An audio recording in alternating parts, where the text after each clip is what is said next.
Pemirsa ring tanggal 13 Mei wilangan kasus COVID-19 harian Bali nyinayang penedunan. Saihang sareng arahina sedurung nyani kantos 16 diri. Radis pasien kenak wilangan ipun ngelangkungin kasus anyar.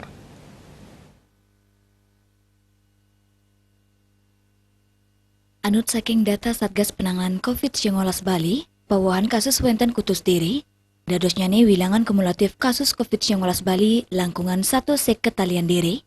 Bini ake rau saking Kabupaten Badung miwagi anyar untuk suang-suang 3 kasus anyar, lianan punika wenten Denpasar saklungkung wanta adiri.